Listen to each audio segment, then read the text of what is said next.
What's going on, everybody? Welcome back. I hope you had a wonderful holiday. I know that my videos are pretty short, 6 to 10 minutes.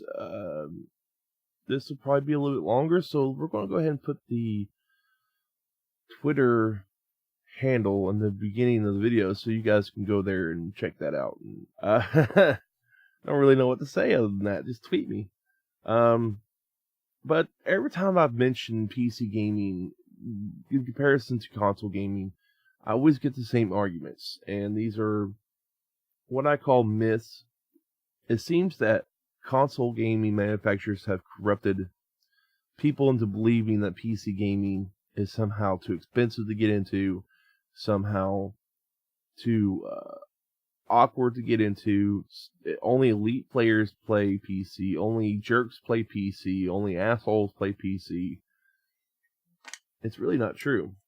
So, myth number one. This is the top one I get every time I mention playing PC games and forums and Facebook groups, stuff like that, is that PC gaming is too expensive.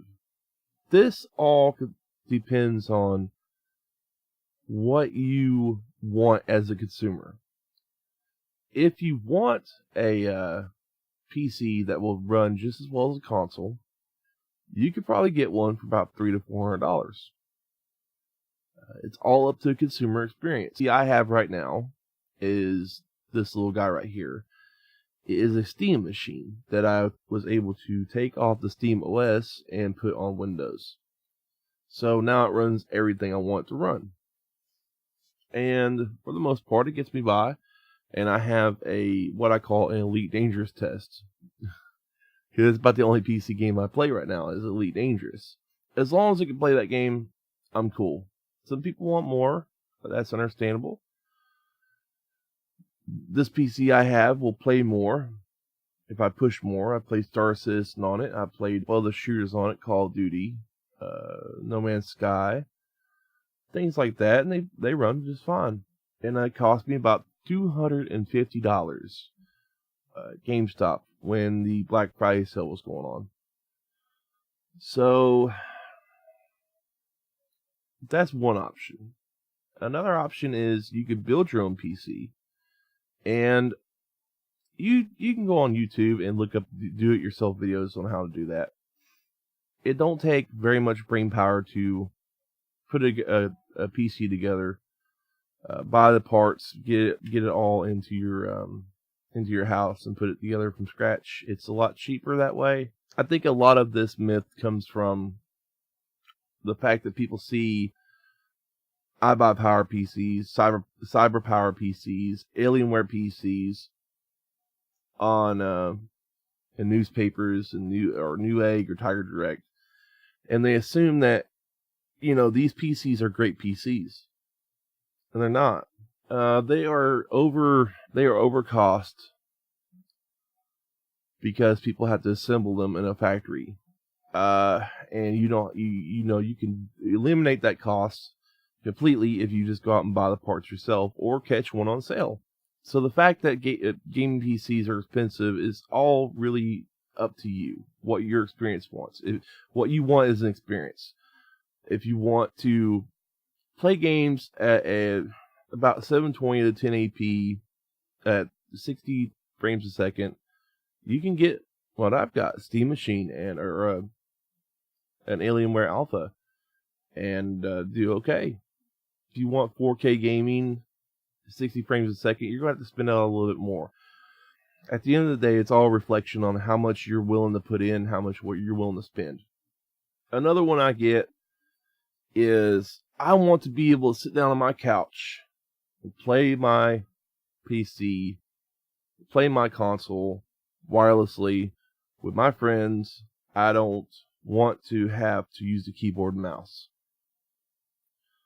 The Xbox One controller is perfect for this. Now, they've made it now where it has Bluetooth installed already on the controller. So you could just use the controller Bluetooth wireless. Or if you buy the original Xbox One controller, they have a dongle which you can hook up to your USB adapter in your PC. So even though keyboard and mouse are more accurate, you don't have to use keyboard and mouse. Nobody's forcing you to. See, that's the thing about PC gaming is it's all about options. You know, what's wrong with options? Nothing's wrong with options, man. The third myth I come across. PCs are too big, too bulky, won't fit on my entertainment system. Yeah, they will. They make cases now that are just a little bit bigger than an Xbox One if you build one at home, that will fit perfectly into your entertainment system. No problem. HDMI hookup is usually in every video card. In fact, they have HDMI 2.0, I think it is, for 4K. Already installed in most video cards, so you have 4K output. You can make this your home entertainment system computer. You can run your Xfinity app off there. You can watch cable TV, watch Netflix, play your games, all that on one device. You don't have to worry about anything else. And like I said, it comes with options. This is all options, man. PC gaming opens up the doorway for a lot of options.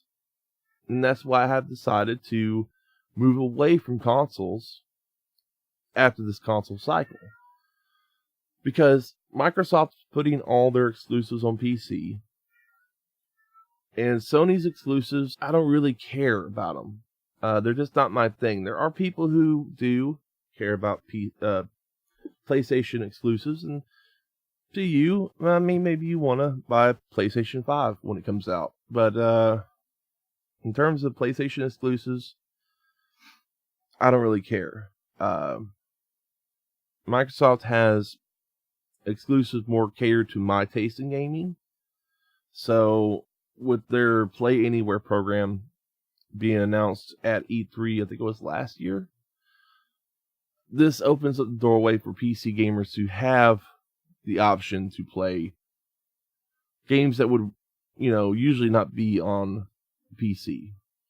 For far too long, people have been corrupted by console manufacturers selling us these consoles and then saying to us, hey, don't go PC because it's too expensive.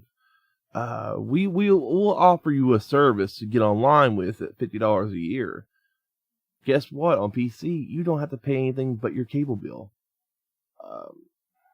It just makes more logical sense to go that direction. And a lot of people are corrupted and lied to by console manufacturers about the cost of PC, about the limitations of PC. There's no limitations. Some games do, however, work better on console in terms of player base. Multiplayer games like Doom. There's just other games that do the multiplayer better on Doom 2016. You have Toxic, you have Unreal Tournament, which is an alpha right now that does it better. It's more old school. So, in terms of games that work better,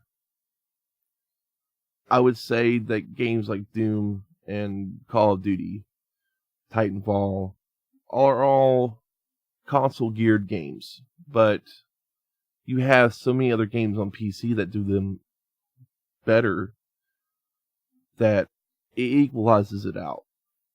Unless you're a big fan of Call of Duty, maybe you shouldn't get a PC if you're a big fan of Call of Duty. But there's games in there like Arma 3, PlanetSide 2, that do the Battlefield type gameplay just as well, or if not better. You have Toxic and Unreal Tournament that does the Call of Duty gameplay better. So, this opens up options for people. I'm not telling you shouldn't buy a console. I'm telling you that you should discredit PC because of things you've been lied to about. And that's all I'm saying. You should give it a shot. The only reason I have not went to PC exclusively yet is because I still do have friends who play console. And I'm trying to convince them to get a PC or to let me build them a PC. So that, I don't have to buy another console. And I won't buy another console anyway. Because they sell these systems out. And now it's like 2 systems in a generation. So you pay $500 for the initial launch model, then you pay another $400 for the upgraded version just a few years later.